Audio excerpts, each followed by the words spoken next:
अप्रैल 2020 lockdown लगे एक महीना भी पूरा नहीं हुआ था। केंद्रीय मंत्री एक तस्वीर ट्वीट करते हैं और वायरल क्या था इस तस्वीर में? एक आईएएस अधिकारी अपने दफ्तर में बैठी हुई, एक हाथ में फोन का रिसीवर है।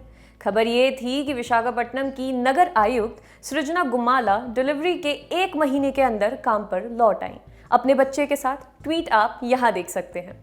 अब थोड़ा फॉरवर्ड बटन दबाते हैं। अक्टूबर 2020 एक और तस्वीर सुर्खियां बनाती है। इस बार फिर से एक आईएएस ऑफिसर अपने दफ्तर में, बाएं हाथ में है कुछ दिन का बच्चा और दाएं हाथ में है वो टेबल पर रखी फाइलों को निपटा रही हैं।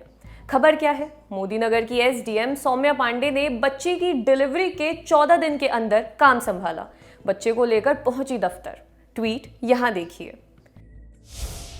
इन दोनों ही तस्वीरों पर आए ज्यादातर जवाब थे मातृशक्ति को नमन, सलाम है, यही सच्ची महिला सशक्तिकरण है, सुपर वुमन, कर्तव्य निष्ठा की जितनी दाद दी जाए कम है, गर्व है।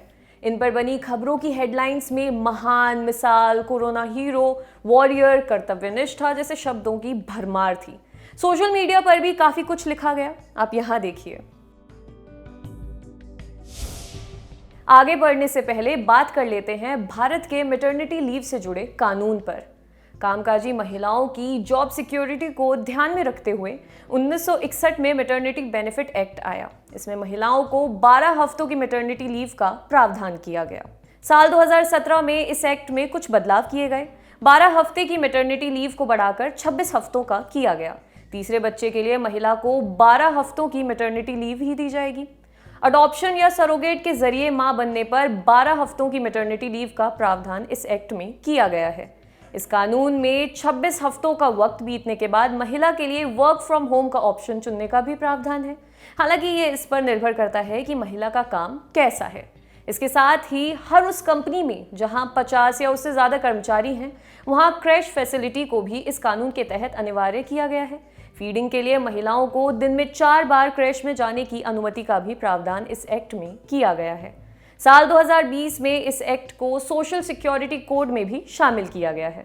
अब ये कानून तो बढ़िया है, पर क्या वाकई फायदा मिल रहा है? एक नज़र कुछ न्यूज़ रिपोर्ट्स पर डाल लेते हैं जो मैटरनिटी बेनिफिट और औरतों की जॉब को लेकर एक अलग ही कहानी हमारे सामने रखते हैं। जून 2018 बिजनेस इनसाइडर ने टीम लीज की एक स्टडी के हवाले से लिखा, 2018-19 में 11 से 18 लाख महिलाओं को नौकरी न मिलने की आशंका है क्योंकि कंपनियों को मैटरनिटी लीव और बेनिफिट फीजिबल नहीं लगते हैं। इसमें नौकरी से निकाले जाने वाली महिलाएं शामिल नहीं हैं। इस रिपोर्ट में यह भी लिखा है कि साल 2017 में पास हुआ मैटरनिटी संशोधन कानून एक अच्छा कदम है, लेकिन इसके नतीजे महिलाओं के हित में नहीं हैं। कई महिलाएं इस हक के लिए जूझ रही हैं क्योंकि छोटी कंपनियों और अनऑर्गेनाइज सेक्टर में काम करने वाली महिलाओं की प्रेगनेंसी का पता चलते ही वो नौकरी से निकाल दी जाती हैं। उनके लिए जॉब सिक्योरिटी जैसे शब्द एग्जिस्ट ही नहीं करते हैं। इसकी एक बानगी मेरी सहकर्मी प्रतीक्षा बताती हैं। हाल ही की बात है, लॉकडाउन खुला तो मेरे घर सफाई करने वाली दीदी प्रेग्नेंट थी। आस पड़ोस के जिन 2-3 घरों में वो काम करती थी, उन्होंने उन्हें निकाल दिया। साथ ही एक तीसरे शख्स के जरिए मुझे कहलवाया कि वो प्रेग्नेंट है, दूसरी रख लो, कहो तो हम नंबर दे दें। कोई भी ऐसा नहीं था जो उन्हें डिलीवरी के बाद कुछ हफ्तों का पेड लीव देने को राजी होता। क्वार्ट्स इंडिया में सितंबर 2019 में छपी एक रिपोर्ट बताती है कि भारत में केवल 1% कामकाजी महिलाओं को मैटरनिटी लीव का लाभ मिलता है।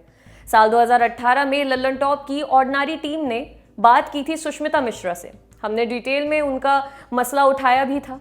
मसला क्या था? जिस कॉलेज में वो पढ़ाती थी, उसके मैनेजमेंट ने नोटिस जारी किया कि लोग भविष्य की लीव्स के बारे में बता दें। उन्होंने बताया कि आने वाले महीनों में उन्हें मैटरनिटी लीव की ज़रूरत पड़ेगी। हालांकि उन्होंने ये आश्वासन दिया था कि लीव पर जाने से पहले वो सिलेबस ख़त्म करवा देंगी, लेकिन उनके मैनेजमेंट की तरफ से उन्हें टर्मिनेशन लेटर जारी कर दिया गया। वजह बताई गई कि स्टूडेंट्स उनसे खुश नहीं हैं। जब हमने स्टूडेंट्स से बात की तो उन्होंने कहा कि उन्हें सुष्मिता मैम के लेक्चर से कोई भी दिक्कत नहीं है। भारत में ज़्यादातर संस्थानों में 1 हफ्ते या 15 दिन की ही पैटर्निटी लीव मिलती है।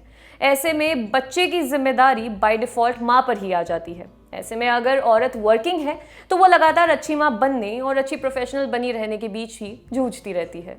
दफ्तर में 1 घंटा ओवरटाइम करने पर एक बुरी माँ और 1 घंटा जल्दी निकलने पर बुरी प्रोफेशनल होने का ठप्पा उस पर लग जाता है। भारत में तो वैसे भी महान कहकर औरतों के सिर पर बोझ डालने की परंपरा है। मेरी माँ कितनी महान है, वो तो कभी छुट्टी ही नहीं लेती और क्या बढ़िया खाना पकाती है। मेरी बीवी कितनी महान है, वो ऑफिस भी जाती है, घर बच्चों को भी संभालती है, मेरे लिए करवा चौथ का व्रत भी रखती है। पहले की औरतें कितनी महान थी, बच्चा होने के हफ्ते भर बाद ही घर में काम में लग जाती थी, कोई मैटरनिटी लीव ही नहीं।